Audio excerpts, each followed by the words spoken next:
Evening, नमस्कार। मैं बबीता त्यागी, ICS coaching centre के इस यूट्यूब चैनल पर आप सभी का स्वागत है। और आज एक ख़ास दिन है क्योंकि आज जन्मदिन है इस देश की आज़ादी में एक बहुत इम्पॉर्टेंट रोल निभाने वाले एक रोल मॉडल के रूप में जिसे यंग लोग बहुत पसंद करते हैं, जिन्होंने काम किया है आज़ाद के साथ भी और भगत सिंह के साथ भी। ये बात हो रही है उस चेहरे की जिसको बहुत लोगों ने अपना रोल मॉडल और आइडियल मान लिया था। जितने यूथ उस टाइम क्रांतिकारी भावनाओं से भरे हुए थे, उन सब की नज़रों में जिनकी बहुत ज़्यादा वैल्यू थी। आज हम पढ़ने जा रहे हैं, आज हम बातचीत करेंगे शहीद हुए देश के लिए बड़े क्रांतिकारी राम प्रसाद बिस्मिल जी की, जिनका आज बर्थडे हुआ करता है। 11 जून 1897 में जन्मे। इस धरती पर वो एक बच्चा जब जन्मा तब कोई नहीं जानता था कि देश के लिए अपनी जान की कुर्बानी देकर अमर हो जाएगा, शहीद कहलाएगा। राम प्रसाद बिस्मिल का जन्म जब इस देश की धरती पर हुआ, वो देश, वो दौर, उसको अगर आप इमेजिन करें, एक बार वापस हिस्ट्री की तरफ चलते हैं। 1885 में एक संस्था बनी थी जिसका नाम था कांग्रेस, और कांग्रेस ने लगभग 20 साल काट दिए थे उदारवादियों के हाथों में। लेकिन धीरे धीरे धीरे डिस्प्यूट्स सामने आने लगे थे, गरम और नरम की फॉर्म में। ये जब की बातें मैं कर रही हूँ तब राम प्रसाद बिस्मिल एक बच्चे थे, पर बच्चे के मन पे भी राजनीति का कहीं ना कहीं प्रभाव था। और धीरे धीरे उनका झुकाव गरम दल की तरफ, जैसे जैसे बड़े हुए, गरम दल के क्रांतिकारियों से अपने आप ही प्रभावित होते चले गए। और फाइनली जाके भी जिस संगठन में बड़े लेवल पे उन्होंने काम किया और जिसको बनाने में एक तरह से कह लीजिए फाउंडर्स में बहुत इज्जत के साथ उनका नाम भी लिया जाता है। सचिंद्र नाथ सान्याल का नाम हम लेते हैं, हम आज़ाद का नाम, चंद्रशेखर आज़ाद का नाम लेते हैं, उन्हीं के साथ हम नाम लेते हैं राम प्रसाद बिस्मिल जी का। मैं बात कर रही हूँ देश की क्रांतिकारी एक बहुत बड़ी संस्था जो बाद में HSRA बनी थी, लेकिन जिसकी शुरुआत हुई थी HRA के नाम से। तो आज हम लोग बात करेंगे राम प्रसाद बिस्मिल की। वो नाम, वो चेहरा जिसने कहीं ना कहीं अंग्रेजों को भी दहला दिया था। काकोरी कांड, जिसको अंग्रेज कहा करते थे, कांड या षड्यंत्र, हमारे लिए काकोरी की घटना है। ये बात हो रही है अगस्त 1925 की, वो रेल वाली घटना है। अगर आपने मेरी सारी क्लासेस ली हैं मॉडर्न इंडिया में, मैंने बहुत डिटेल से पूरी बातें समझाई थी। उस घटना को अंजाम देने में चीफ के रूप में जो काम किया था वो इसी ताकतवर नौजवान ने किया था, और अंग्रेज भी नहीं समझ पाए थे कि ऐसा हो कैसे सकता है।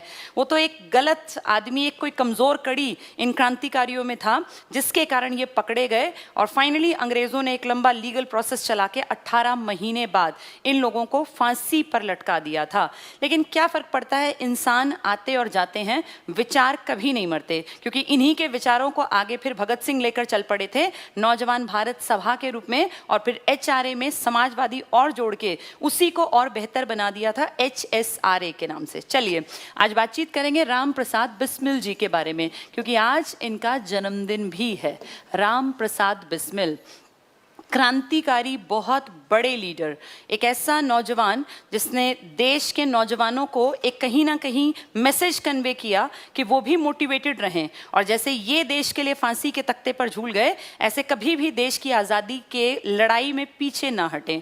पता नहीं कहाँ, कब, कौन, किससे इंस्पायर होके देश के लिए लड़ने मरने को तैयार हो जाता। तो अपने पार्ट पे एक बहुत इंपॉर्टेंट रोल प्ले करके गए हैं राम प्रसाद बिस्मिल जी। बिस्मिल जी का जन्म हुआ तब देश परतंत्रता से जूझ रहा था, और कहीं ना कहीं देश की राजनीति में गरम और नरम का विवाद तूल पकड़ने लगा था। पुरानी अगर कांग्रेस को देखें तो नरमपंथी ही थे सारे, उदारवादी जिनको आप कहते थे।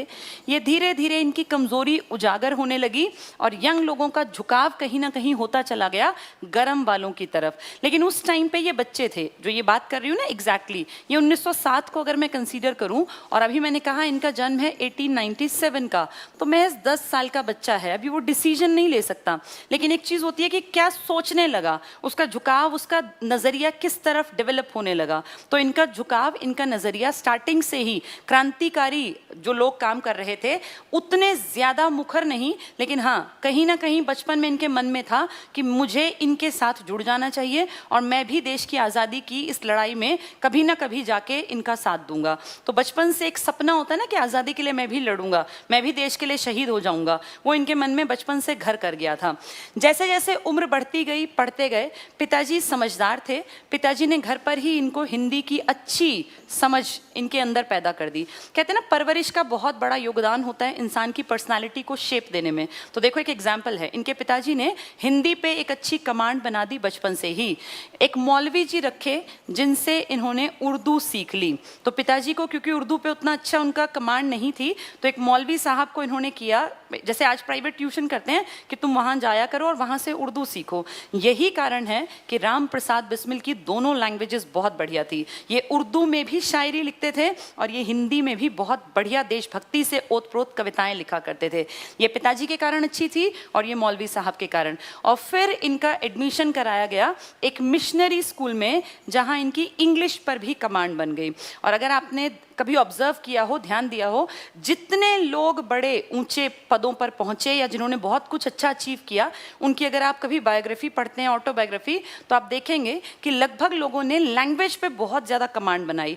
बहुत सारे ऐसे चेहरे हैं जो नामी गिरामी हैं, जो 3, 4, 5, 6 तक भाषाएं सीख चुके थे। चाहे वो अंबेडकर की बात कर लें, चाहे रविन्द्रनाथ टैगोर की।